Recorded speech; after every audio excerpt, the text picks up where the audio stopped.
प्रचार प्रसार के लिए एक बड़ा काम कर रहा है।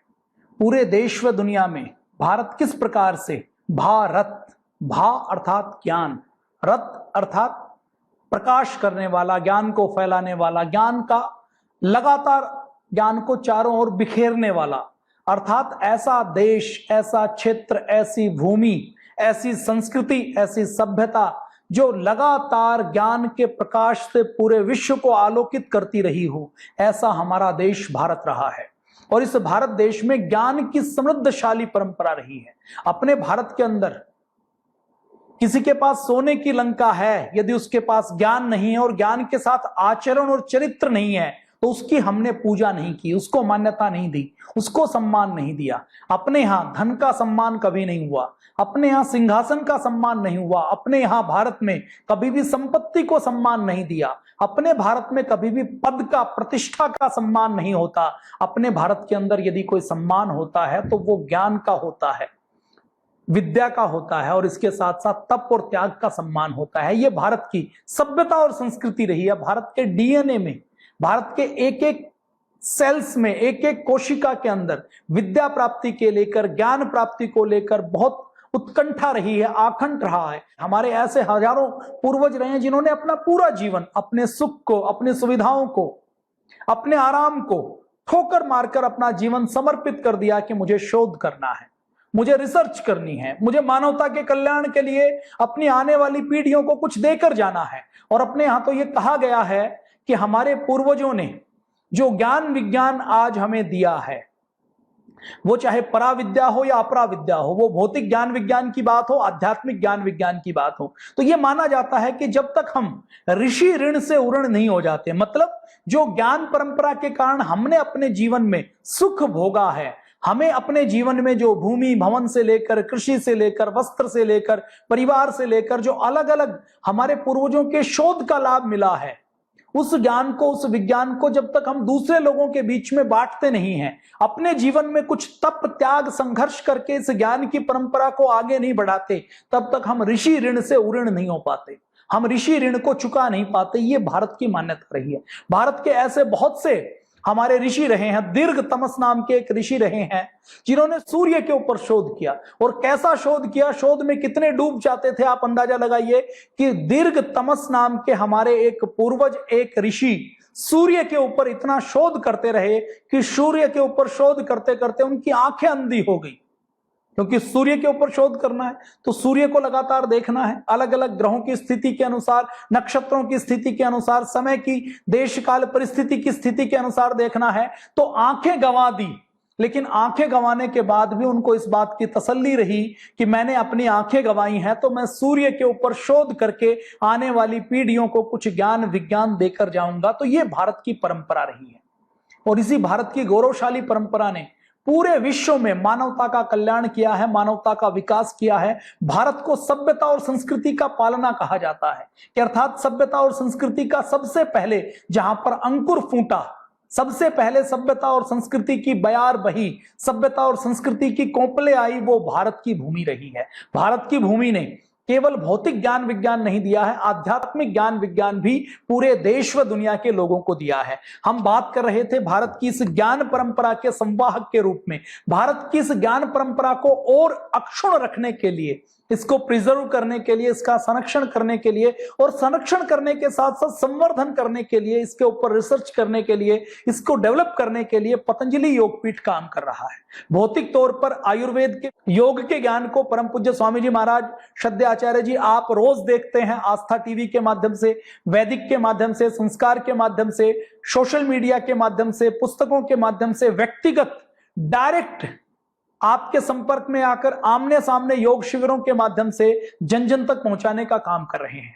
इसके साथ साथ और अधिक मात्रा में ये ज्ञान विज्ञान जन जन तक पहुंचे, इसके लिए परम पूज्य स्वामी जी महाराज और श्रद्धेय आचार्य जी ने पतंजलि योगपीठ के माध्यम से एक प्रकाशन की स्थापना की है, दिव्य प्रकाशन के नाम से।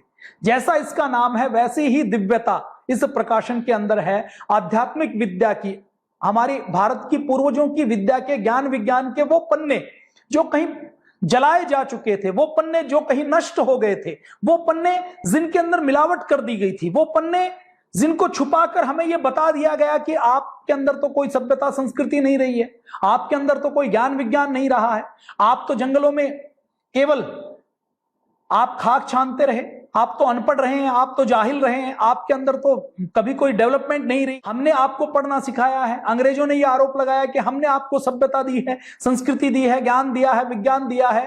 तो उनको उत्तर देने का काम भी पतंजलि योगपीठ कर रहा है। पतंजलि योगपीठ के दिव्य प्रकाशन विभाग की ओर से, पतंजलि योगपीठ के पांडुलिपि के संरक्षण और संवर्धन विभाग की ओर से देश व दुनिया में अपनी संस्कृत भाषा में, और संस्कृत भाषा और हमारी पुरानी जितनी भी और भाषाएं हैं उनके बीच की जो पांडुलिपियां मिलती हैं, हजारों लाखों पांडुलिपियों के नष्ट होने के बाद भी अभी बहुत सी पांडुलिपियां ऐसी हैं जो बची हुई हैं। उन पांडुलिपियों के संरक्षण करने का काम, उनका संवर्धन करने का काम, उनको डिजिटलाइज करने का काम, लगभग 4 लाख पेजेस पांडुलिपियों के डिजिटलाइज पतंजलि योगपीठ द्वारा किए गए हैं, ताकि आने वाली पीढ़ी को हम वो ज्ञान परंपरा ट्रांसफर कर सकें।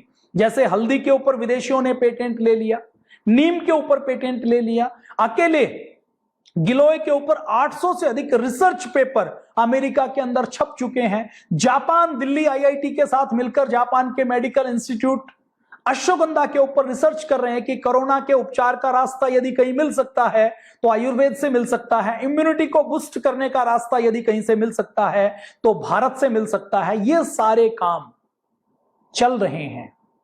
अमेरिका ने केवल गिलोय के ऊपर रिसर्च नहीं की है, अमेरिका ने सौंठ के ऊपर, हल्दी के ऊपर, नीम के ऊपर, जीरे के ऊपर 500-600 से लेकर 1200 तक रिसर्च पेपर पब्लिश किए हैं। तो उस ज्ञान परंपरा के ऊपर, उस हमारे बौद्धिक ज्ञान परंपरा के ऊपर, जिसके लिए हमारे पूर्वजों ने हमारे कई जन्म लगाए हैं, हमारे लाखों पूर्वजों ने अपनी हड्डियां गलाई हैं, लाखों पूर्वजों ने, जैसे दीर्घ तमस नाम के ऋषि ने अपनी आंखें दान करके, आंखें सभ्यता संस्कृति के लिए कुर्बान करके शोध किया, वैसे ही हमारे ऋषियों ने हजारों औषधियों का, हजारों रोगों के ऊपर, अपने शरीर के ऊपर प्रयोग किया है। अपने शरीर को प्रयोगशाला बनाकर हमारे ऋषियों ने वो ज्ञान, विज्ञान और बौद्धिक संपदा अर्जित की थी। उस बौद्धिक संपदा को कोई दूसरा व्यक्ति चुरा ना सके, इसके लिए भी पतंजलि योगपीठ एक बहुत बड़ा कार्य कर रहा है।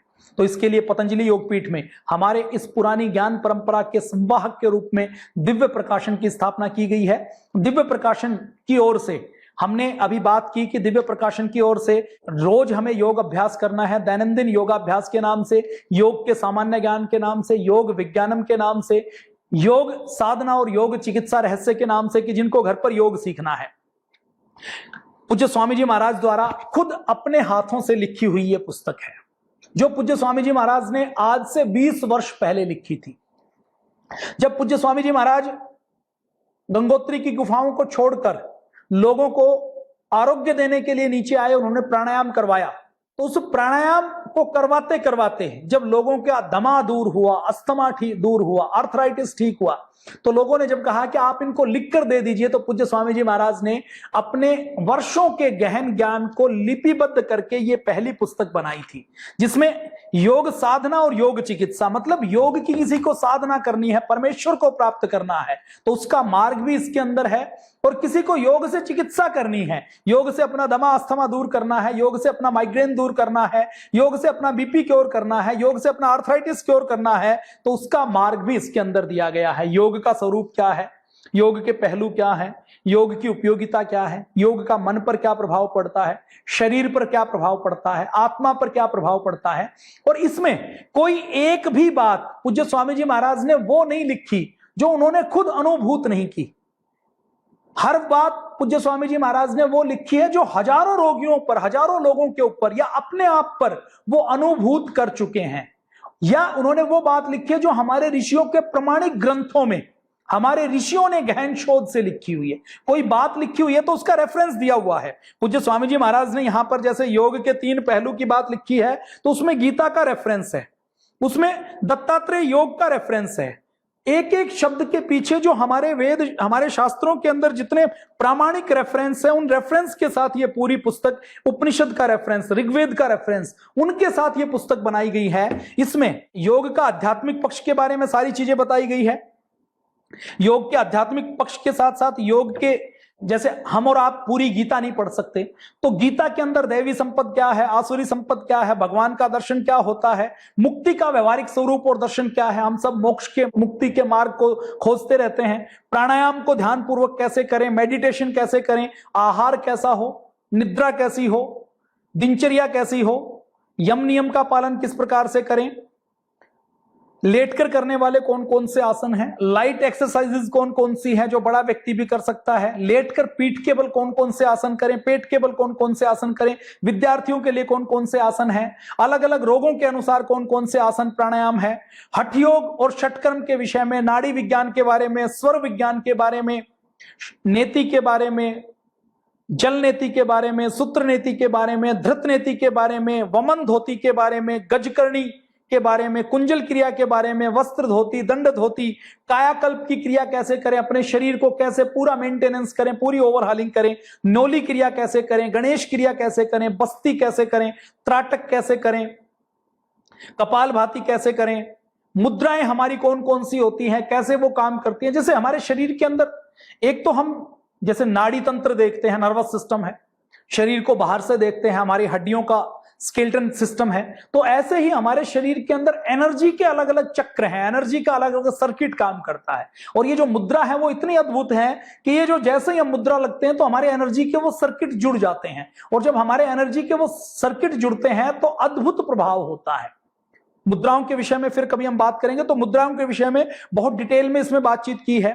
कुंडलिनी जागरण कैसे करें, कुंडलिनी जागरण में कौन कौन से सहायक मुद्राएं हैं, एक्यूप्रेशर कैसे करें, और उसके बाद एक्यूप्रेशर में एक्यूप्रेशर कैसे करना है, कितना प्रेशर देना है, कितनी देर करना है, उसकी क्या क्या सावधानियां हैं, एक्यूप्रेशर में अलग अलग बीमारियों के अनुसार एक्यूप्रेशर कैसे करें। तो एक्यूप्रेशर की आप घर बैठे ये हानि रहित एक्यूप्रेशर किस प्रकार से करना है, उसके सारे रंगीन चित्रों के साथ ये पुस्तक पूरी डिटेल में बनाई गई है। आप इसका लाभ उठा सकते हैं, बहुत उपयोगी पुस्तक है जिसमें हाथ के पैर के पूरे एक्यूप्रेशर के पॉइंट के साथ पूरी डिटेल में पूरी जानकारी दी गई है।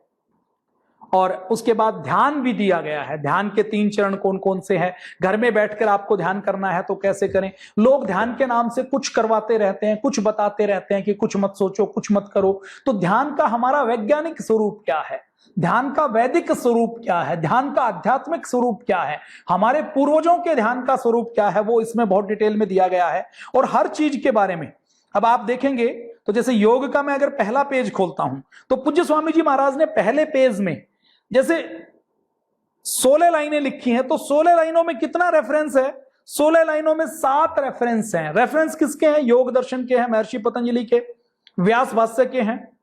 तो ये अलग अलग रेफरेंस के साथ ये पुस्तक बनाई गई है, इतनी गहरी पुस्तक ये बनाई गई है। और इसके अंदर आप देखेंगे तो हर विद्या को कैसे करना है, सूक्ष्म व्यायाम को कैसे करना है, उसके लाभ क्या हैं, उसकी सावधानियां क्या हैं, एक एक आसन को करके बताया गया है। ऐसा करके बताया गया है कि आपके घर में यदि कोई 7 साल का, 8 साल का बच्चा है, 10 साल का बच्चा है, तो वो बच्चा भी ये पुस्तक सामने खोल ले तो ये पुस्तक खोल के सारे आसन प्राणायाम घर में बैठे बैठे सीख सकता है, कर सकता है, लाभ उठा सकता है, और इतना सीख सकता है कि दूसरे व्यक्तियों को भी सिखा सके। तो ये योग साधना और योग चिकित्सा रहस्य अद्भुत पुस्तक है।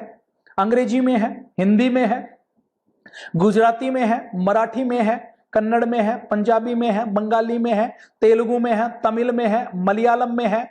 116 पेज की बहुत चिकने अच्छी क्वालिटी के पेज हैं, कई साल तक ये पुस्तक खराब नहीं होने वाली। तो ये पुस्तक 116 पेज की पुस्तक 157 रुपए, लगभग 151 रुपए की आहुति के साथ, एक दान के साथ ये 157 रुपए में उपलब्ध होती है। अभी देखिए, योग जब पूज्य स्वामी जी महाराज ने 1995 में करवाना शुरू किया तो बहुत से लोगों ने विरोध किया। कितना विरोध किया कि डॉक्टर खड़े हो गए, वैज्ञानिक खड़े हो गए, मेडिकल साइंस के लोग, रिसर्चर खड़े हो गए, फार्मा की लॉबी खड़ी हो गई कि ये योग से बीपी तो ठीक नहीं हो सकता, योग से माइग्रेन ठीक नहीं हो सकता, योग से आर्थराइटिस ठीक नहीं होता, योग से ब्रोंकाइटिस ठीक नहीं हो सकता, योग से अस्थमा ठीक नहीं हो सकता, योग से हार्ट के वाल्व खुल नहीं सकते, योग से हार्ट की ब्लॉकेज ठीक नहीं हो सकती, योग से नर्वस सिस्टम के रोग ठीक नहीं हो सकते, योग से वेरिकोज वेन्स ठीक नहीं हो सकती। तो इनके बारे में, योग से डायबिटीज ठीक नहीं हो सकती, योग से कोलाइटिस ठीक नहीं हो सकती, योग से किडनी का स्टोन नहीं निकल सकता। तो इन बीमारियों के बारे में क्या कहा हुआ था कि मॉडर्न मेडिकल साइंस ने जो बहुत बोना है, मैंने पिछले एपिसोड में उसकी बातचीत की थी कि 300 साल पहले माइक्रोस्कोप की खोज हुई। उससे पहले केवल एलोपैथी में यह माना जाता था कि एलोपैथी का मतलब वो ये मानते थे कि खून खराब हो गया तो बीमारी आ गई। तो वो क्या करते थे कि हाथ और पैर के ऊपर कट लगा देते थे कि खराब खून निकल जाएगा तो बीमारी दूर हो जाएगी। और जो कट लगाते थे ना, नाई भी अपने उस्तरे को उससे अच्छे से साफ करता है। जो उनके कट लगाने वाले, उनके जो कहने वाले नीम हकीम होते थे, वो एक लंबा सा चोगा पहनते थे। जैसे कसाई अपने काम पे जाता है तो कसाई बकरे काटता है, तो बकरे काटते हुए गंदा सा चोगा पहन लेता है ना, ताकि घर के कपड़े खराब ना हो। तो ऐसे चोगे पहनकर, ऐसे मैले उस्तरों के साथ लोगों को कट लगाते थे, लोगों को इन्फेक्शन होता था, लोग मरते थे। ये थ्योरी 300-350 साल पहले तक नहीं थी कि इन्फेक्शन कैसे होता है, बैक्टीरिया जीवाणु कैसे पनपते, क्योंकि माइक्रोस्कोप नहीं था। 18वीं शताब्दी तक तो इस चक्कर में पड़े रहते थे, 17वीं शताब्दी तक, कि ये जो हमने मांस, उस समय जो यूरोप में मीट खूब खाया जाता, तो मीट का जो शोरबा रखा, मीट बनाकर हमने मीट रखा, एक जार में हमने मीट रखा, तो उस मीट के अंदर दुर्गंध कैसे आती है, ये वायु से आती है या उसके अंदर से पैदा होती है? इसके लिए कई सालों तक डिबेट चलती रही। और बहुत सालों बाद उनको समझ आया कि यदि हम एयर टाइट कर देते हैं और बाहर से वायु का बिल्कुल संपर्क नहीं होता है, तो उस मीट के अंदर, उस मांस के अंदर कोई भी संक्रमण, कोई बैक्टीरिया, कोई कीड़ा पैदा नहीं होता। उसके बाद उनका माइक्रोस्कोप का सिद्धांत समझ में आया। उनसे पहले उनको ये जो बड़े बड़े कीड़े कैसे पैदा होते हैं, इसका सिद्धांत उनको नहीं पता था। जो आंख से देख नहीं सकते, उस बैक्टीरिया वायरस की तो आप बात छोड़ दीजिए। तो ये आधुनिक विज्ञान बहुत बोना है। ये जो रिसर्च की जाती है आज, जो फार्मा की लॉबी जो कोरोना की दवाई बनाने का दावा करती है, वो कोरोना की दवाई कितने लोगों पर एक्सपेरिमेंट करती है? कुछ हजार लोगों पर, कुछ 100 लोगों पर।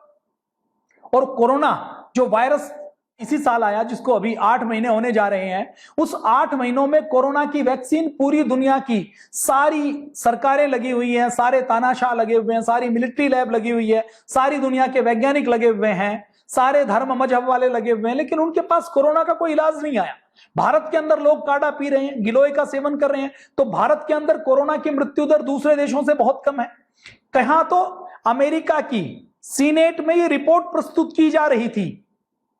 मैं बात करूं यदि मार्च के महीने की, तो मार्च के महीने में अमेरिका का यह असेसमेंट था कि भारत में यदि कोरोना आ गया तो कोरोना ब्रस्ट होगा, कोरोना ऐसा फैलेगा कि भारत के अंदर बिस्तर नहीं मिलेंगे, हॉस्पिटल नहीं मरेंगे, लोग सड़कों के ऊपर मरने वाले हैं। ऐसी असेसमेंट उनकी थी। क्यों? क्योंकि भारत के लोग तो अनपढ़ हैं, भारत के लोगों के पास तो स्वच्छता नहीं है, भारत के लोग की तो आबादी बहुत ज्यादा है, भारत के अंदर तो बहुत डेंस पॉपुलेशन है, बहुत घनी जनसंख्या है। तो इन सारी चीजों के बीच जब यह लगता था कि कोरोना ब्रस्ट होगा, तो आज भारत में यदि इम्यूनिटी बूस्ट है तो उसके पीछे का आधार है हमारा योग विज्ञान।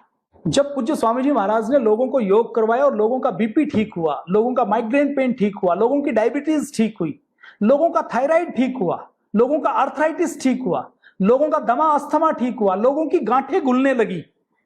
जिस गांठों के बारे में लोग ये कहते थे, डॉक्टर ये कहते थे कि ये फैट टिश्यूज हैं, इनका कोई इलाज नहीं है, इनको निकलवा लीजिए, ये दोबारा हो सकते हैं, लोगों के शरीर में गांठें हो जाती हैं, वो गांठें कपालघाती करते करते घुलने लगी। तो लोगों को आश्चर्य हुआ और लोगों ने जब शिविरों में खड़े होकर ये कहना शुरू किया, तो सारी डॉक्टर की लॉबी, अच्छे डॉक्टर भी कुछ हैं, लेकिन मैं बात करूं तो एक बड़े वर्ग ने यह सवाल उठाया कि ये तो बाबा के अपने लोग हैं, ये तो स्वामी जी ने अपने लोगों को खड़ा कर रखा है, वो वही बता रहे हैं जो उनको पढ़ाया गया, उनको बताया गया है। और उन्होंने क्या कहा कि मेडिकल साइंस में बीपी कभी भी क्योर नहीं हो सकता, वो केवल कंट्रोल हो सकता है। और कंट्रोल कैसे होता है कि नर्वस सिस्टम को थोड़ा सा रिलैक्स करने वाली कुछ औषधियां दे दी जाए। बीपी की टेबलेट यदि सुबह खा ली जाए तो वो 12 घंटे तक, 18 घंटे तक या 24 घंटे तक असर करेगी, लेकिन एक रेगुलर इंटरवल के बाद उस कंट्रोल किए हुए बीपी कि फिर से जब लिमिट बढ़ेगी तो उसको कंट्रोल करने के लिए फिर दवा खानी पड़ेगी। और ये केवल ब्लड प्रेशर के लिए नहीं कहा गया, यही डायबिटीज के लिए कहा गया कि ब्लड के अंदर ग्लूकोज बढ़ जाता है, तो उस बढ़े हुए ग्लूकोज को कंट्रोल करने के लिए बाहर से इंसुलिन लेना पड़ेगा। बाहर से हम इंसुलिन लेंगे तो वो ग्लूकोज कंट्रोल में हो जाएगा, डायबिटीज कंट्रोल में हो जाएगी, लेकिन वो फिर बढ़ेगी, तो एक रेगुलर इंटरवल के ऊपर फिर दवा खानी पड़ेगी। मतलब किसी को बीपी हो गया तो पूरी उम्र दवा खानी पड़ेगी, किसी को डायबिटीज हो गई तो पूरी उम्र दवा खानी पड़ेगी, किसी को थायराइड हो गया तो पूरी उम्र दवा खानी पड़ेगी, किसी को माइग्रेन हो गया तो पूरी उम्र दवा खानी पड़ेगी। किसी की हार्ट में कोई ब्लॉकेज है तो खून को पतला करने वाली पूरी उम्र दवा खानी पड़ेगी, या स्टंट डलवाना पड़ेगा, या बाईपास सर्जरी करनी पड़ेगी। यदि किसी को नींद की बीमारी हो गई तो उसको दवा खानी पड़ेगी, उसके बिना उसको नींद नहीं आएगी। डिप्रेशन की बीमारी हो गई तो दवा खानी पड़ेगी। किडनी के अंदर स्टोन हो गया तो केवल ऑपरेट करवाना पड़ेगा और कोई इलाज नहीं है।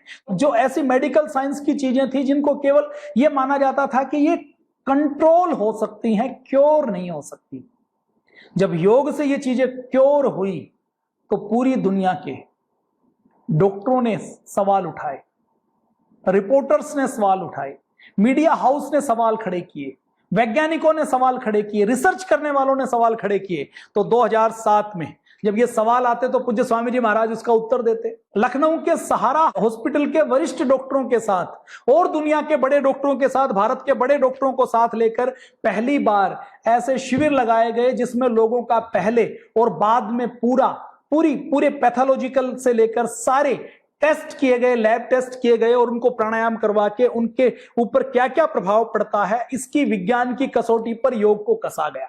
और ये आज भारत के लिए गर्व और गौरव की बात है कि पूरी दुनिया में 200 देशों ने, वो देश भी हैं जो योग को नहीं मानते, जो रामायण को नहीं मानते, जो महाभारत को नहीं मानते, जो वैदिक संस्कृति से घृणा करते हैं, नफरत करते हैं, वो लोग चाहे योग को खुले रूप में ना माने लेकिन आज वो योग का खुले रूप में विरोध नहीं कर सकते। वो भी बंद कमरे में योग करते हैं और पूरी दुनिया ने विज्ञान की कसौटी पर कसकर योग को स्वीकार कर लिया कि योग से केवल शरीर के रोग दूर नहीं होते, योग से केवल इम्यूनिटी बूस्ट नहीं होती, योग से मन के रोग भी दूर होते हैं, योग से संपूर्ण स्वास्थ्य मिलता है। ये पूरी दुनिया ने आज माना है। तो इस पूरी दुनिया के स्वीकार्यता को बनाने में इस पुस्तक का बहुत बड़ा योगदान रहा।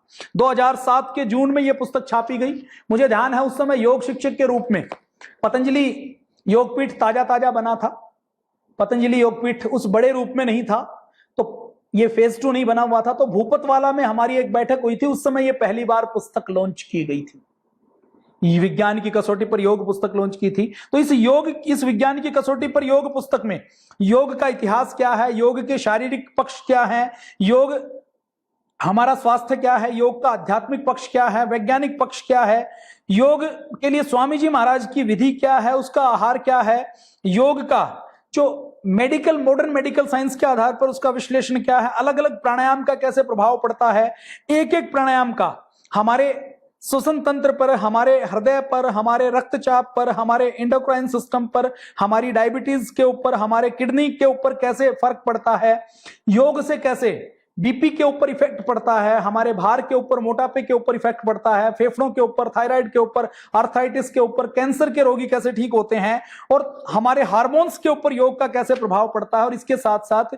हजारों रोगियों के अलग अलग रोगों के ऊपर, जैसे किसी को रोग है तो कई बार जब वो रोग दूसरे व्यक्तियों का ठीक होता है तो उनको आलम्बन मिलता है कि योग से जब उसका रोग ठीक हो सकता है तो हमारा भी हो सकता है।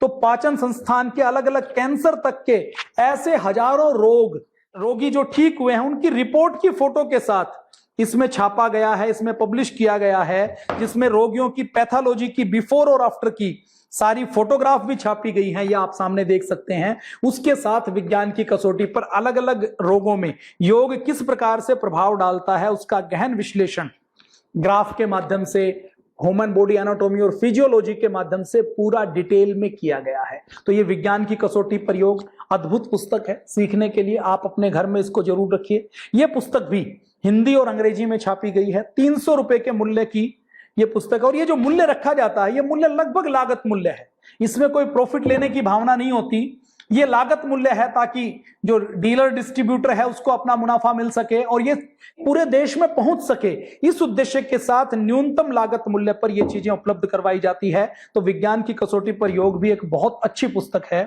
अगली हम पुस्तक की बातचीत करेंगे योग दर्शन के विषय में।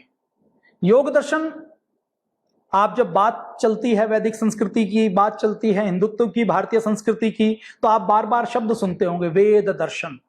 हमारे दर्शनों में यह कहा गया है, हमारे वेदों में यह कहा गया है। वेद दर्शन, उपनिषद, ब्राह्मण ग्रंथ, पुराण, ये हमारे भारतीय संस्कृति के मूल तत्व है। अब इस दर्शनों में हमारे जो षड दर्शन की परंपरा है उसमें एक महत्वपूर्ण दर्शन है योग दर्शन। पहले पुराने जमाने में तो लोग सारे दर्शन पढ़ते थे, अब हम सारे दर्शन नहीं पढ़ सकते, लेकिन केवल एक दर्शन पढ़ें। और ये एक दर्शन कितना महत्वपूर्ण है आप समझ लीजिए, इसके अंदर कितनी बड़ी साइकोलॉजी छिपी हुई है, कितना बड़ा गहरा विज्ञान समाया हुआ है। इस योग दर्शन के अंदर 195 सूत्र हैं, एक एक लाइन के छोटे छोटे सूत्र हैं, बहुत छोटे छोटे, और इन 195 सूत्रों में पूरी साइकोलॉजी समाई हुई है।